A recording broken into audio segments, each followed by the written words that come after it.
안녕하세요. 저의 인생은 아빠가 없었을 때와 있었을 때로 나뉜다고 볼 만큼 극과 극이었어요. 아니 어찌 보면 아빠는 제 핑계일 수도 있어요. 저와 똑같은, 아니 저보다 더 어려운 환경에서도 잘 살고 있는 사람들은 얼마든지 많으니까요. 하지만 저는 바보같이 어리석게도 모든 것을 환경 탓을 하며 살았어요. 제 인생이 너무 한심하고 보잘것없고 이렇게 살 수밖에 없는 건 제 탓이 아니라며 부정했었어요. 저는 태어날 때부터 아빠가 없었어요. 미혼모였던 엄마 때문에 저희 가족은 엄마와 저 딱 둘뿐이었어요. 다른 친구들과는 다른 가족 구성원 때문에 어렸을 때에는 아빠가 없다는 놀림을 받았어요. 그 나이에는 저나 친구들이나 모두 다 아이였던 시절이었으니까요. 어린 나이에도 저는 아빠가 없다는 것이 너무 외롭고 슬펐어요. 특히나 가족들과 같이 하는 행사가 있을 때에는 더더욱 그랬어요. 제가 아빠의 부재로 인한 슬픔을 경험하기 시작한 것은 아마도 운동회가 시작이었던 것 같아요. 부모님이 서로 팔을 포개어 그 위에 아이를 태우고 달리는 것이 있었는데 저는 아빠가 없었기에 다른 사람이 도와줘야 했었거든요. 제 차례가 다가오자 경기를 마치고 구경을 하던 친구 아빠가 저희 사정을 눈치채시고는 제 옆으로 왔어요. 그리고 엄마와 팔을 포개 저를 태우고는 같이 띄워주었어요. 한 바퀴를 돌고 제자리에 돌아오자 그 친구가 울며 불며 난리가 났어요. 아이, 아빠 왜 가영이 태워주는 거야? 가영이는 엄마밖에 안 오셨잖아. 난 싫어. 난 아빠가 나 말고 다른 친구 태워주는 거 싫단 말이야. 얘가 왜 이래? 아빠가 목만 태워줄게. 진짜지? 그래, 이리 와. 친구 아빠는 친구를 번쩍 둘러올리더니 자신의 목에 태웠어요. 친구는 좋다며 깔깔거렸어요. 그런 친구의 모습이 너무 부러웠어요. 저에게도 저런 아빠가 있었으면 얼마나 좋을까. 그때 처음으로 아빠가 없다는 것이 너무나 슬펐어요. 입학식에도 졸업식에도 엄마 아빠와 같이 있는 아이들을 보면 너무 부러웠어요. 그런 행사가 있을 때는 늘 기분이 좋진 않았어요. 엄마도 그런 날이면 저희 눈치를 살피곤 했어요. 그래도 그때는 어렸기에 그 정도가 끝이었지만 사춘기에 접어들면서부터 저의 인생은 태어난 순간부터 엉망이었다는 생각을 하게 되었고 그리 믿었어요. 제가 이렇게 된 것은 미혼모였던 엄마 때문이라며 엄마의 탓으로 돌렸어요. 그러다 그것이 폭발한 사건이 있었어요. 친구들과 같이 놀다가 한 친구가 자신의 엄마가 하는 식당에 가서 밥을 먹자고 그랬어요. 그래서 다들 우르르 그곳으로 몰려갔어요. 친구의 엄마는 저희가 들어가니 아주 반갑게 맞이해 주었어요. 친구의 엄마는 중국집을 하고 계셨어요. 테이블에 앉은 저희는 수다를 떨며 깔깔거리고 있었어요. 그때 음식을 들고 오는 아주머니가 테이블에 음식을 내려놓더니 제 이름을 불렀어요. 가영아? 친구들과 일제히 고개를 들어 아주머니 쳐다보았고 저는 깜짝 놀랐어요. 엄마였거든요. 누구야? 우리 엄마. 그래? 안녕하세요. 그래, 점심 먹으러 왔구나. 네. 그때 친구 엄마가 손님들을 배웅하고는 테이블로 왔어요. 아, 네가 가영이구나. 엄마에게서 얘기 많이 들었어. 알고 봤더니 엄마는 이 식당에서 일을 하고 있었어요. 엄마는 사장님과 이야기를 나누다가 다른 손님들이 부르는 소리에 돌아갔어요. 점심시간이라서 그런지 손님들이 꽤나 있었고 엄마는 무거운 그릇들을 들고 다니며 바쁘게 움직였어요.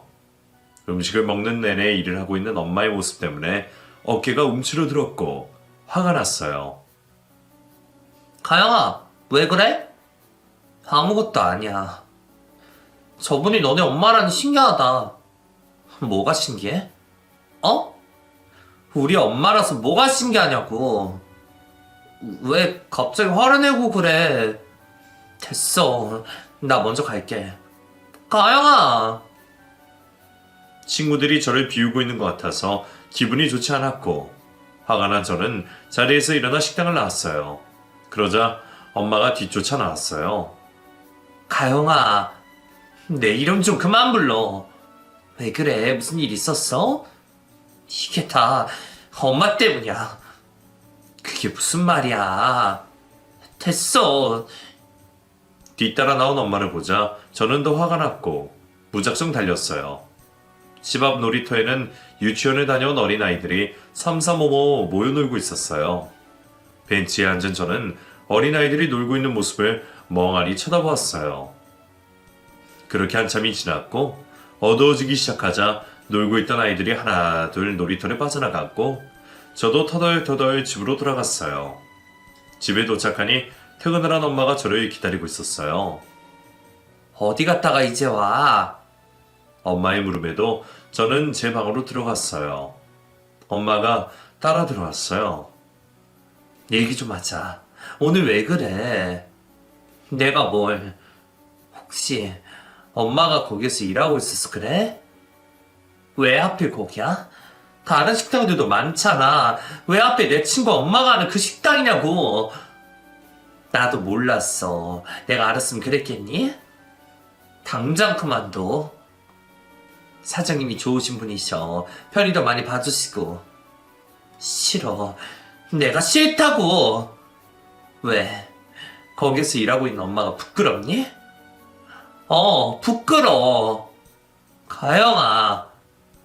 혼자 있고 싶으니까 나가줘. 엄마랑 얘기 좀 해. 엄마랑 할 얘기 없으니까 제발 좀 나가달라고. 저는 엄마를 문 밖으로 밀어내고는 방문을 잠궜어요. 이불을 뒤집어 쓰고 누웠어요.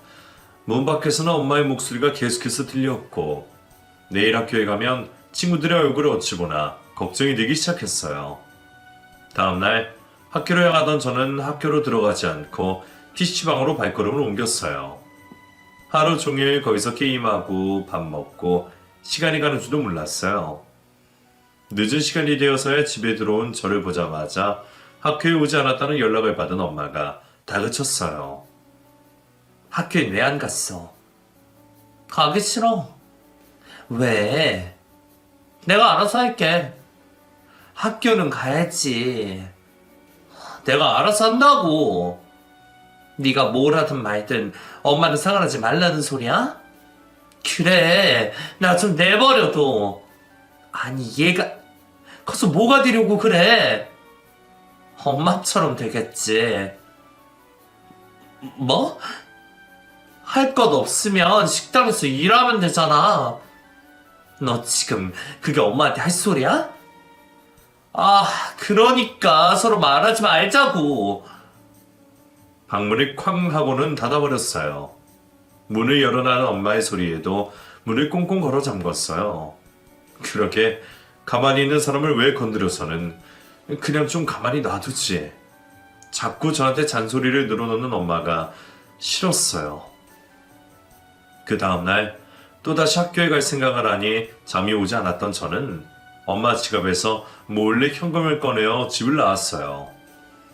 혼자 자취를 하고 있는 친구의 집으로 무작정 찾아갔어요.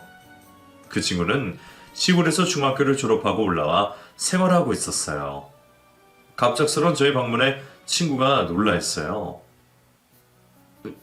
이 시간에 웬일이야? 라면 먹을래? 엄마랑 싸웠어? 몰라, 말도 하기 싫어. 너 안 먹으면 내 것만 한다. 아니야, 내 것도 같이 해. 저는 사온 컵라면을 무릎 꿇고는 라면이 익기를 기다렸어요. 무슨 일이지? 정말 말 안 해줄 거야? 우리 엄마 때문에. 왜? 글쎄, 엄마가 내 친구 엄마가 하는 식당에서 일을 하고 있잖아. 우리 친구들이랑 다 같이 갔다가 마주쳤어. 그게 왜? 그게 왜라니? 얼마나 부끄러운 줄 알아? 부끄러울 것도 많다. 난 너희 엄마라면 이렇게 집에서 나오지도 않았어. 저는 순간 아차 싶었어요. 이 친구는 집안 형편이 어렵다는 이유로 고등학교에 진학도 하지 못하고 엄마에게 끌려가 공장에서 일을 해야 했거든요. 그곳에서 도망와 혼자 살고 있었거든요. 미안해. 라면이나 먹자. 친구는 컵라면 뚜껑을 열어 후후 불며 먹었어요. 저는 엄마가 걱정을 하든 말든 친구와 밤새 수다를 떨었어요. 다음 날이 되자 일을 하러 다녔던 친구가 출근 준비를 하며 말했어요.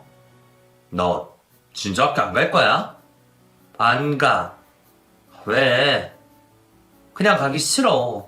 공부하기도 싫고 대학 갈 것도 아니고. 그러지 말고 같이 나가자. 너 자꾸 이러면 여기서 나가버린다. 아, 모르겠다. 너 마음대로 해라. 친구는 일을 하러 갔고 빈 방에서 벌러덩 누웠어요. 하기 싫은 공부도 안 해도 되니 너무 좋았어요.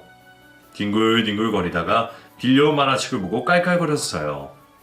배가 고프면 사다 놓은 컵라면을 먹고 또 뒹굴뒹굴 거리다가 자다가 하루 종일 하는 것이 그것뿐인데도 좋았어요. 저녁이 되자 친구가 쭈뼛쭈뼛 들어왔어요. 이제 오냐? 가영아, 네 친구들이라는데? 문을 열고 들어오는 친구의 뒤로 학교 친구들이 보였어요. 친구들은 제가 학교에 나오질 않자 이 친구가 일하는 곳을 찾아갔던 모양이에요. 너 여기서 뭐해? 너희가 여긴 왜 왔어? 너 데리러 왔어. 뭐? 학교 그만둘 거야? 너희 엄마 너 찾는다고 난리셔. 그래서 나 여기 있는 거 알려준 거야? 아니? 하지만 계속 이러고 있으면 나도 어쩔 수 없어. 그러기만 해봐. 너 왜 그래? 식당에서 엄마랑 맞춰서 그런 거야? 그 얘기 또 왜 꺼내? 우리가 알게 된 게 부끄럽니? 당연한 거 아니야? 실망이다. 뭐? 네가 그것 때문에 왜 우리 피하고 있는지도 모르겠고 우리 친구 아니야?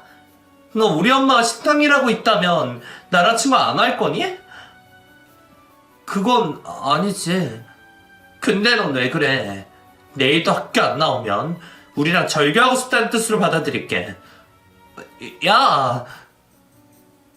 친구들은 떠났고 저는 깊은 생각에 빠졌어요. 제가 갈팡질팡하고 있자 자취를 하고 있던 친구도 어서 일어나라며 저를 떠밀었어요. 모두 이긴 척 친구의 집을 나온 저는 집 안에는 차마 못 들어가고 집 앞에서 어슬렁거리고 있었어요. 가영아, 엄마였어요. 어딜 갔다가 이제 오는 거야? 내가 얼마나 걱정했는 줄 알아? 밥은 못 먹었어. 우선 들어가자. 엄마는 저를 데리고 집 안으로 들어갔어요. 엄마가 해준 밥을 먹는 동안 서로 말이 없었어요. 엄마는 가출하고 돌아온 저에게 화를 내지도 꼬치꼬치 캐물지도 않았어요. 그렇게 자연스레 아무 일이 없었던 것처럼 시간이 지나갔어요. 그 다음날 학교에 가서 담임에게 한 소리 들어야 했지만 반갑게 맞이해주는 친구들을 보니 웃음이 나왔어요. 수업이 끝나고 간식을 사 먹으러 매점으로 갔어요. 오랜만에 바글바글거리는 매점을 보니 전투력이 상승했고 저와 친구들은 사람들 사이를 헤집고 맨 앞자리에 도착을 했어요.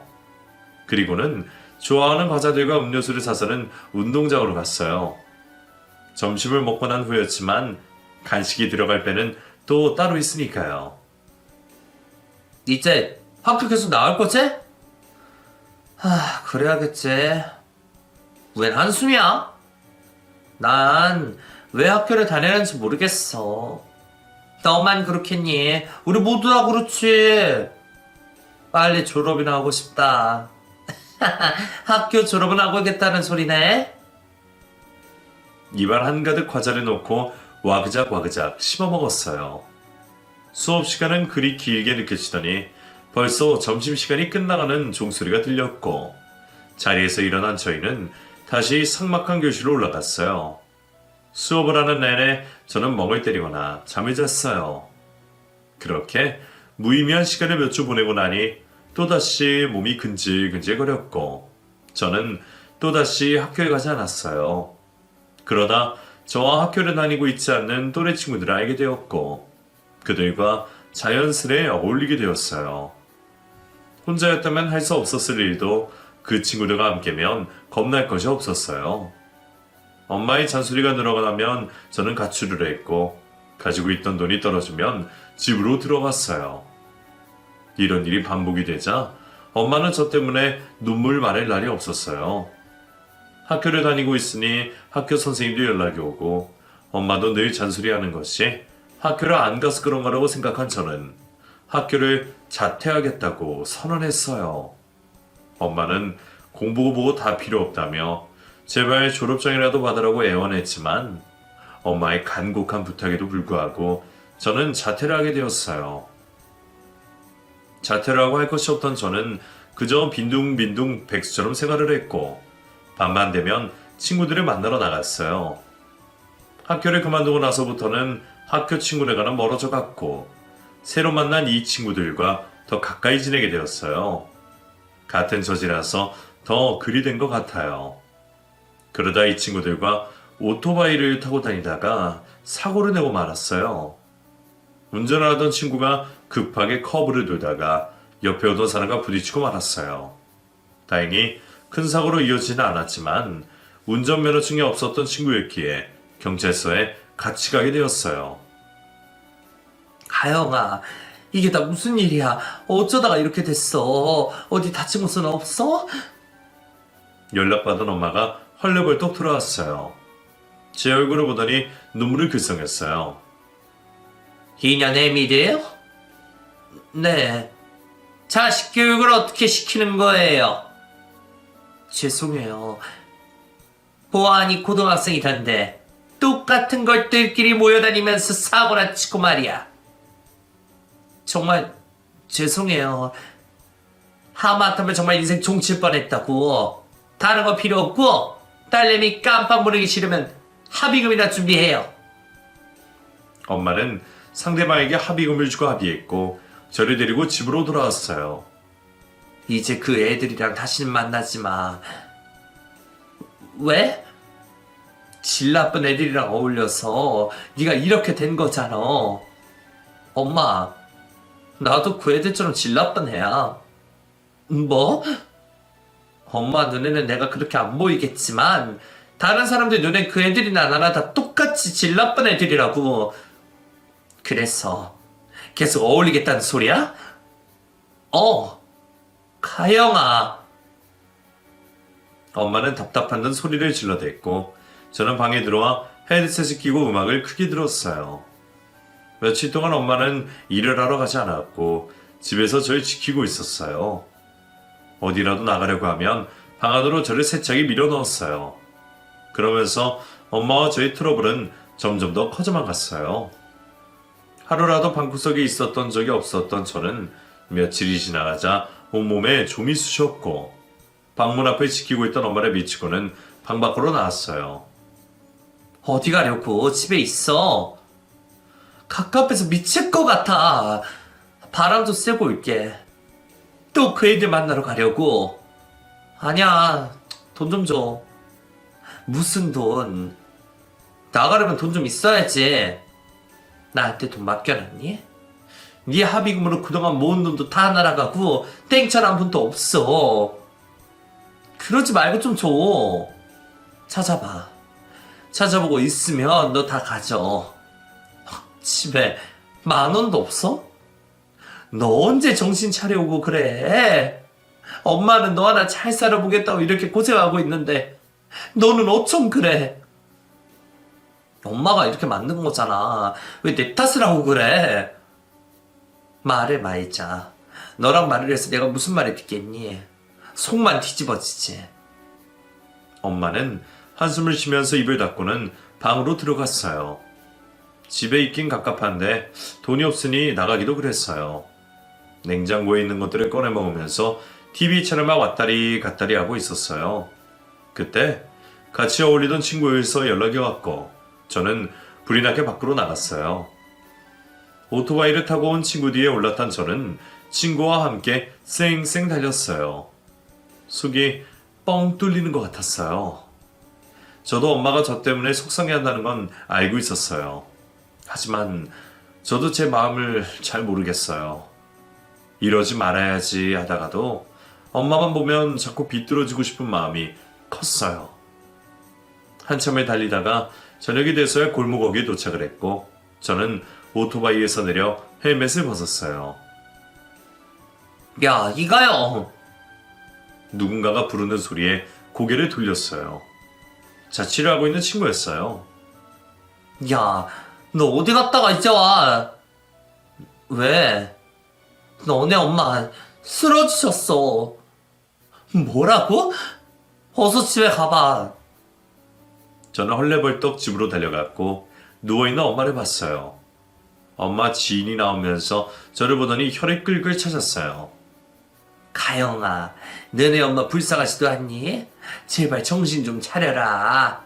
내가 이런 말 하면 네가 듣기 싫어할 게 뻔하지만 옆에서 보고 있자니 답답해서 그래. 가족이 여럿이 있는 것도 아니고 달랑 엄마랑 너랑 둘뿐인데 이러다 엄마마저 잘못되면 어쩌려고 그러니? 나중에 후회하지 말고 정신 좀 차려. 식탁에 죽 만들어놨으니 엄마 계시면 좀 챙겨드리고. 네. 에휴, 보고 있으니 내가 다 답답하다. 그만 가보마. 안녕히 가세요.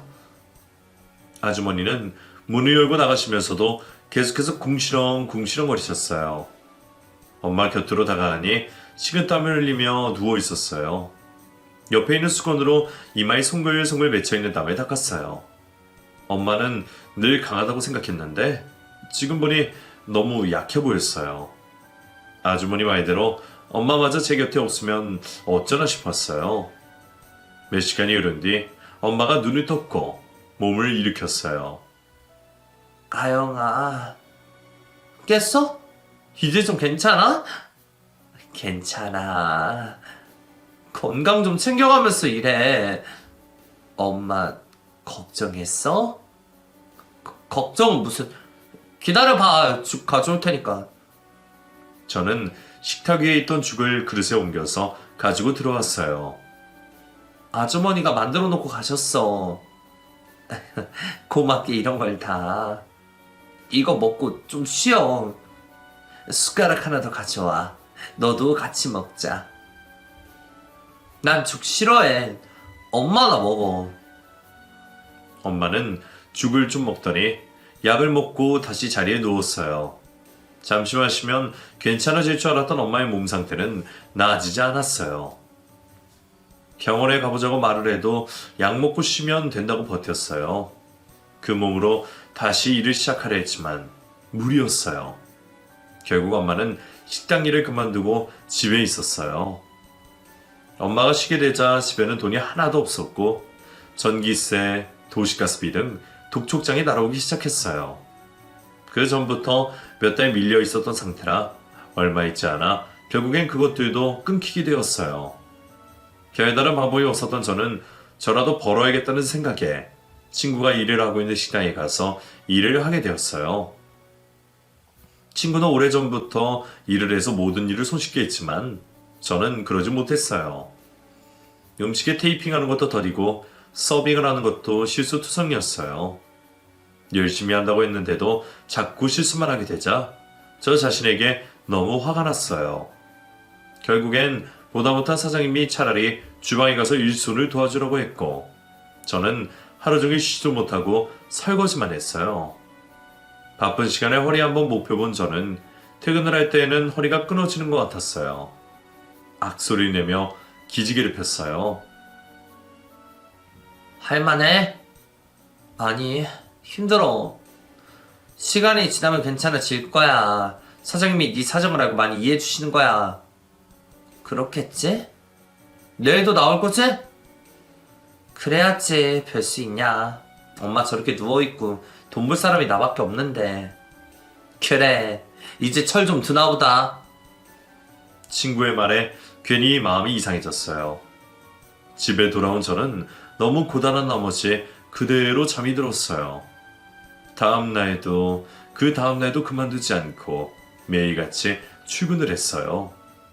며칠 일을 하면서 이런 일을 몇 년씩 하고 있는 엄마가 새삼 대단하다고 느꼈고 이렇게 고생하는 엄마의 속만 섞인 것 같아 죄송하고 지난날의 제 모습이 후회가 되었어요. 뒤늦게 철이 든 건지 저는 힘들었지만 엄마에게 내색 한 번 하지 않았고 열심히 다녔어요. 엄마는 변화된 저의 모습에 좋아해 하시면서도 안쓰럽고 미안한 마음을 가지고 계셨어요. 제가 일을 시작한 지 일주일이 지나갈 때쯤 엄마는 자리에서 일어나더니 다시 일을 하겠다고 했어요.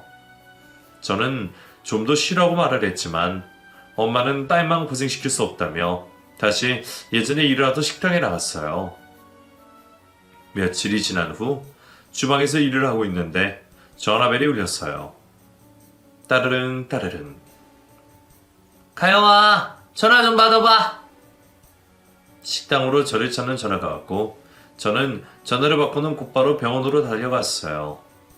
몸이 완전히 회복도 되지 않은 채 무리한 일을 하다가 엄마가 또 쓰러지신 거예요. 병원에 도착한 저는 누워있는 엄마를 찾았고 눈을 감고 있는 엄마의 손을 잡았어요. 몸 상태가 생각보다 좋지 않았던 엄마는 병원에 입원을 해서 여러 가지 검사를 받아야 했어요. 입원비에 검사비에 게다가 엄마가 맡고 있는 링겔은 보험 처리도 되지 않아 금액도 비쌌어요. 엄마가 빨리 회복되길 바라면서도 병원비를 생각 안 할 수가 없었어요. 중간 정산을 해달라는 병원비는 제가 감당하기에 너무 큰 돈이었어요. 집에 돌아온 저는 지푸라기라도 잡는 심정으로 엄마의 방을 샅샅이 뒤졌어요. 혹시나 엄마가 저 모르게 꽁쳐놓은 돈이라도 있는 건 아닌가 싶어서였어요. 보통 돈 없다 하면서도 비상금으로 숨겨놓잖아요. 엄마가 그럴 뿐은 아니란 걸 알고 있지만 지금 이 순간은 차라리 그랬으면 하는 바람이 있었어요. 하지만 옷장이며 서랍장이며 다 뒤져봐도 10원짜리 동전 하나 나오지 않았어요. 집이 이렇게 된 데에는 제 책임도 있었어요. 엄마가 벌어놓은 것을 다 까먹은 건 바로 저이니까요. 좀 더 일찍 정신을 차렸더라면 좋았을걸. 후회가 물밀듯이 밀려왔어요. 옷장 문에 기댄 채 앉아서 한숨을 쉬었어요. 작은 희망을 안고 있었는데 그것마저 잃게 되자 기운이 없어졌어요. 잠시 멍하니 앉아있던 저는 가불이라도 받아봐야겠다는 생각에 자리에서 일어났어요. 일어서려는 순간 제 발밑에 무언가가 밟혔어요. 뒤죽박죽이 된 옷가지들 사이에서 작은 주머니 하나가 보였어요. 저는 그걸 들어 열어봤다가 깜짝 놀랐어요. 꽤 무게가 나가는 팔찌가 하나 들어있었어요. 이런 것이 우리 집에 왜 있는지는 모르겠으나 우선은 병원비는 해결할 수 있을 것 같아 주머니에 넣고는 병원으로 갔어요. 엄마는 점심을 먹고 잠시 앉아서 쉬고 있었어요. 엄마, 이게 뭐야? 제가 주머니에 있던 팔찌가 돈 주머니를 꺼내 보이자 엄마는 잽싸게 주머니를 들고 갔어요. 이거 어디서 났어? 돈 좀 있다 싶어서 옷장 뒤졌더니 왜 말도 없이 엄마 옷장을 뒤지고 그래? 병원비 내야 되니까 집에 돈 좀 있나 싶어서 엄마한테 이게 말을 하지. 그 팔찌 엄마 거야? 꽤 무겁던데? 그거 팔면 돈 좀 될 것 같던데? 이거 못 팔어. 왜? 글쎄, 이건 안 된다니까. 지금 우리한테 있는 거라곤 그 팔찌 하나뿐이잖아. 왜 그걸 근데 안 판대? 여하튼 이건 안 돼. 엄마는 화를 내며 팔찌를 숨겼어요. 지금 우리에게는 돈 한 푼이 소중한데 왜 팔찌를 못 팔게 하는지 이해가 되지 않았어요. 도대체 그 물건이 무슨 물건인지도 얘기도 하지 않고 무조건 안 된다며 펄쩍 뛰는 엄마 때문에 답답했어요. 병원에서는 계속 병원비 이야기를 하고 이미 팔찌가 있다는 사실을 알고 있던 저는 굳이 다른 사람에게 싫은 소리도 하기 싫었어요. 며칠이 지나고 저는 엄마가 자고 있는 틈을 타 엄마의 팔찌를 훔쳤어요. 그리고는 바로 금방으로 갔어요. 엄마는 절대로 안 된다고 말을 했지만 어쩔 수 없는 선택이었어요. 제가 이러는 것은 모두 다 엄마를 위한 일이라고 생각했어요. 금은방 문을 열고 들어간 저는 주머니에서 팔찌를 꺼내 보여줬어요. 그리고는 얼마에 줄 수 있냐고 물었어요. 사장님은 팔찌를 이리저리 훑어보더니 갑자기 얼굴 표정이 굳어졌어요. 아가씨, 이거 어디서 난 거야? 빨리 말해. 네? 이 팔찌 아가씨 거야? 아니요? 그럼 이거 어디서 난 거야? 훔친 거야? 아니요, 훔치지 않았어요. 아가씨 것도 아니고 훔치지도 않았으면 대체 어디서 난 거야? 사기 싫으면 돌려주세요. 그렇게는 못하지. 네? 그런 게 어딨어요. 당장 돌려줘요. 사장님은 제가 도망가지 못하게 붙잡고는 어디론가 다급하게 전화를 걸었어요. 이것 놔요. 잠시만 기다려. 왜요? 확인해야 할 것이 있어. 싫어요. 내 팔찌 돌려줘요. 사장님의 손에서 벗어나고 싶었지만 힘이 장사인 사장님의 손에서 벗어날 수가 없었어요. 낑낑대며 손을 빼려 해도 되지 않았어요. 설마 이 팔찌 엄마가 다른 사람 것을 훔친 것은 아닌가. 그래서 내가 팔자고 있을 때 그렇게 펄쩍 뛴 거였나. 별의별 생각이 다 들었어요. 이 사장님은 도대체 누구를 기다리고 있는 건지 걱정이 되었어요. 뭔가 일이 잘못되어 가고 있는 것 같았어요. 그때 금문방 앞에 새까만 차 한 대가 섰고 제 눈앞에는 난생 처음 보는 광경이 펼쳐졌어요. 기사를 대동한 자동차 조수석에서 한 남자가 내리더니 뒷좌석 문을 열었어요. 그리고는 또 다른 한 남자가 내렸어요. 금은방 문이 열렸고 그 사람들이 들어왔어요. 뒷좌석에서 내린 중년의 남자는 누가 봐도 부유해 보였고 후광이 비쳤어요. 저는 그 사람들을 멍하니 쳐다보았다가 사장님의 말에 정신이 번쩍 들었어요. 이거 먼저 봐. 사장님은 제가 준 팔찌를 그 남자에게 보여주며 사장님을 조심스레 쳐다보았어요.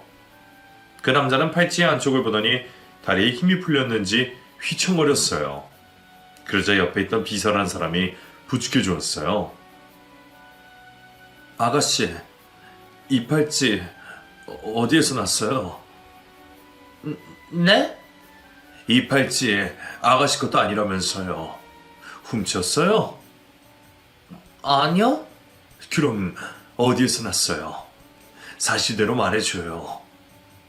그건 왜 물으시는 거예요? 나에겐 너무 중요한 일이라서 그래요. 그게 어서요. 사실은 저희 엄마 거예요. 엄마? 근데 엄마 건데 제가 몰래 가지고 나오는 바람에 혹시 엄마 이름이 이영자? 네, 저희 엄마 이름을 어떻게... 그 남자는 자리에 털썩 앉았어요. 그리고는 아무 말도 없이 팔찌만 만지작 거리고 있었어요. 저 이제 가봐도 되죠? 제 팔찌 돌려주세요. 잠시만요. 하나만 더 물어봐도 되죠? 뭔데요? 가족이 어떻게 돼요? 엄마랑 둘이 살아요. 아버지는 안 계세요? 그건 왜 궁금하신 거죠? 엄마를 한번 만나보고 싶어서요. 그거라면 걱정 마세요. 아빠 같은 건 없으니까. 이제 됐죠? 병원에 빨리 가봐야 돼서요. 병원이요? 네, 엄마가 입원해 계시거든요. 어디가 안 좋았어? 그러지 말고 나한테 같이 갑시다. 그 남자는 저와 함께 엄마가 있는 병원으로 갔어요. 엄마는 그 남자를 보자마자 눈물을 흘렸어요. 그 남자도 마찬가지였어요. 두 사람은 서로를 껴안으며 아무 말 없이 울기만 했어요. 어느 정도 진정이 되자 그 남자는 엄마에게 팔찌를 다시 건네주었어요. 이 팔찌 아직까지 간직하고 있었네? 이게 왜 당신한테 있는 거예요? 혹시라도 당신이 이걸 팔게 되면 연락을 달라고 여기저기 부탁을 해놨었어. 혹시 가영이 네가? 당신 딸 나무라지 말아줘. 그래도 그 덕분에 이렇게 다시 만나게 됐잖아. 그건 좋은 일이지만 남편과는 사별한 거야? 그 남자의 물음에 엄마는 잠시 머뭇거리다 말했어요. 가영이 당신 딸이에요. 뭐? 그때 어머니가 병원에 데려갔다고. 당신 어머니가 날 끌고 병원에 갔을 때 죽기 살기로 도망쳤어요. 난 그런지도 모르고 왜 진즉에 연락하지 않았어. 혼자서 얼마나 힘들었을까. 연락할 수 있는 방법이 없었잖아요. 당신은 바로 미국으로 가버리고 지금까지 찾지 않길래 날 잊어버린 줄 알았어요. 희끼는 몇 년 미국에서 보내다가 한국에 돌아와서 소문해봤지만 찾을 수가 없었어. 살고 있다는 얘기 듣고 가면 벌써 당신이 떠나 보였지. 그랬었구나. 이제라도 다시 만나게 돼서 다행이야. 참, 내 정신 좀 봐. 가영아, 이리 와봐. 두 사람은 제가 옆에 있는 줄도 모르고 대화를 나누었고 엄마가 멍하니 서 있는 저를 발견하고는 불렀어요. 가영아, 네 아빠야. 좀 전에 다 들었어. 그 남자는 여전히 멍한 표정을 짓고 있는 저의 손을 잡았어요. 엄청 크고 따뜻했어요. 엄마랑 그동안 고생 많았지? 이제는 아무 걱정하지 마. 아빠가 너무 늦게 찾아와서 미안하구나. 그 말에 제 눈시울이 따가워졌어요. 어렸을 때부터 너무나도 갖고 싶었던 아빠여서 그런 걸까요? 20몇 년 동안 없었던 아빠가 갑자기 생겼다는 게 꿈만 같았어요. 아빠 덕분에 엄마는 병원비 걱정 없이 편안하게 치료를 받으며 빨리 건강을 회복했고, 퇴원을 하게 된 엄마는 고마움에 아빠를 집으로 초대했어요. 집에 들어서자 아빠의 얼굴이 어두워졌어요. 엄마는 이렇게 산다며 멋쩍은 듯이 웃었어요.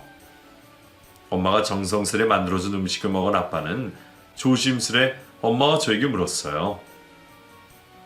내가 살고 있는 집으로 들어오는 건 어때? 거길요? 내가 보기엔 여긴 아니야.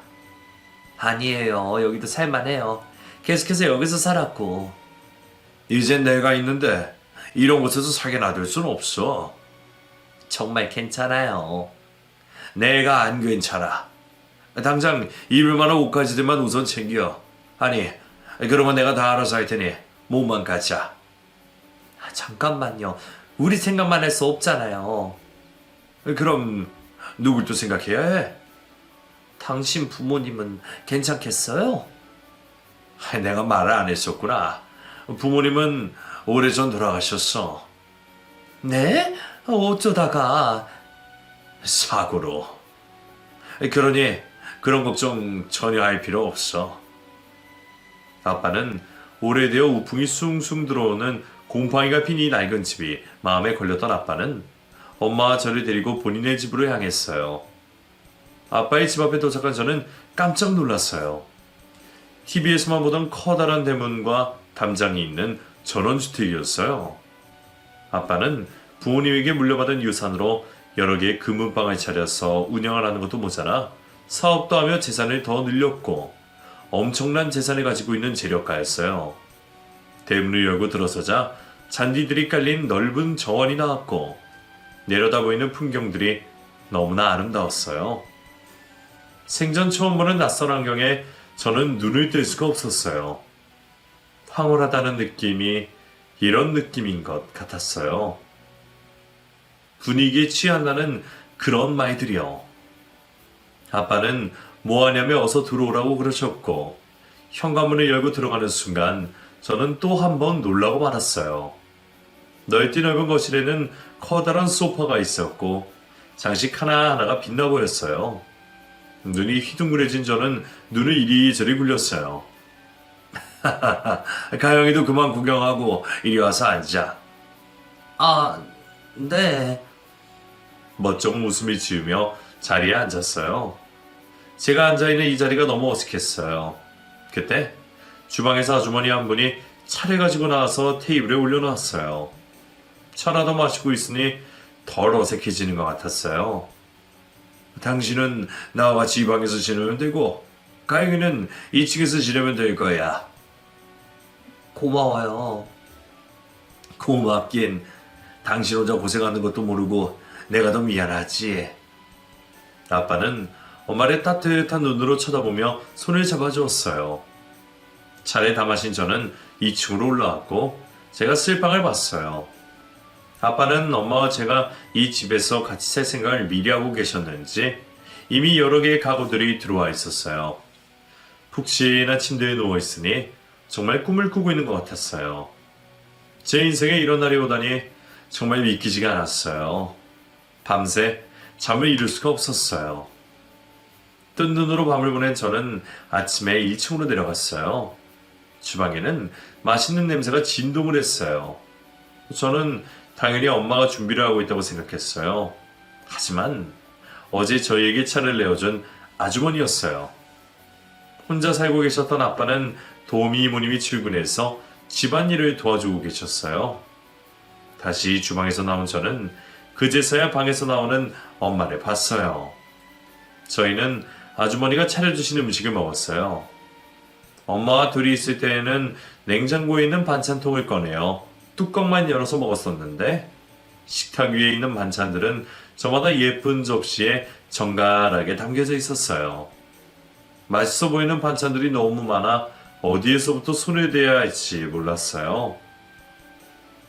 배불리 아침 식사를 끝낸 후 엄마가 입을 열었어요.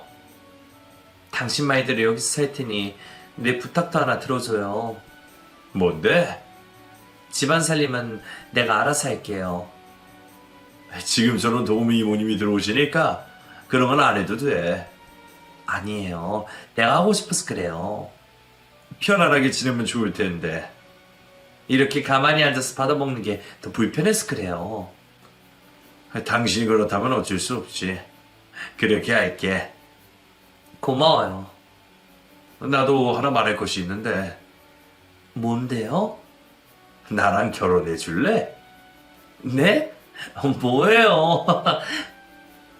우리 결혼식도 혼인신고도 안 했잖아.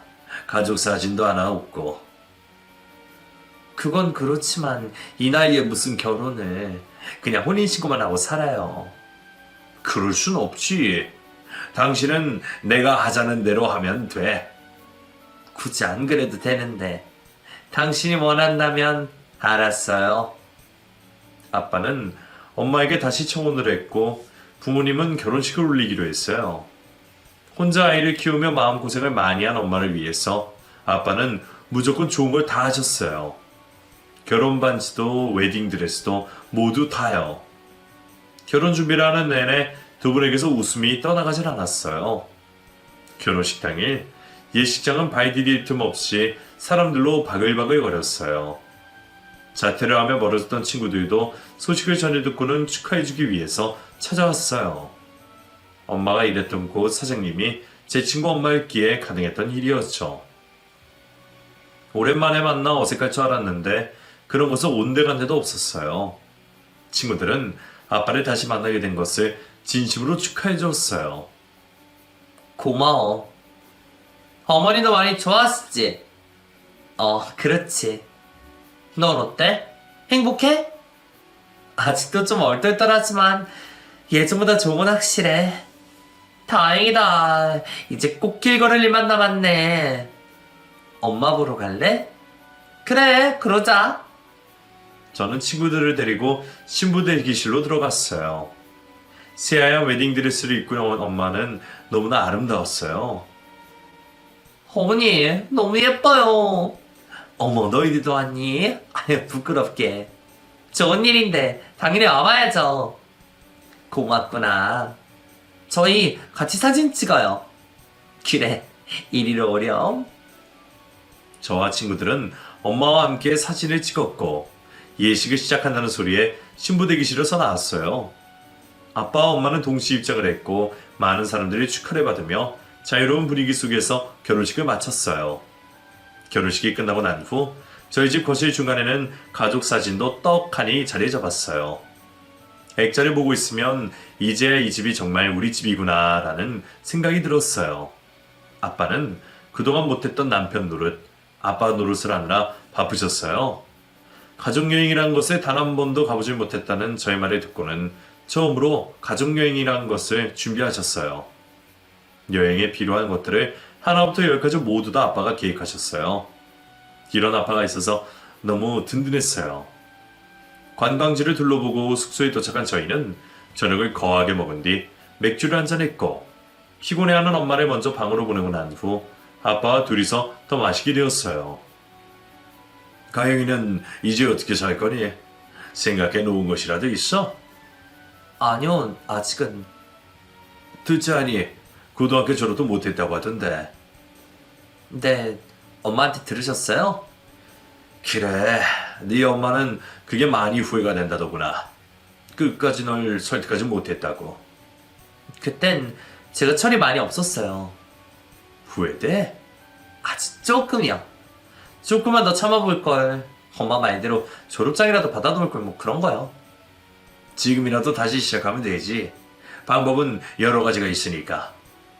네, 배우고 싶다거나 관심이 있다거나 뭐 그런 건 없어? 네. 아직은 딱히 생각하는 것이 없어요. 어렸을 때부터 원하는 것을 다 할 수 있는 것이 아니라서요. 미안하구나. 아, 나쁜 뜻으로 한 얘기는 아니었어요. 우선은 여기저기 여행도 다니면서 즐겨. 그러다가 좋아하는 것, 이루고 싶은 것이 생길 수도 있으니까. 네, 그럴게요. 저는 아빠의 조언대로 여러 나라들을 다니며 보고 느끼면서 제가 좋아하는 것이 뭔지, 원하는 것이 뭔지 찾아가고 있는 중이에요. 하루아침에 인생이 180도 바뀐 저는 아직도 제 인생이 꿈만 같고 얼떨떨하지만 나쁘진 않아요. 이가영이라는 사람이 다시 태어났다 생각하며 제2의 인생을 멋지게 살아볼 거예요.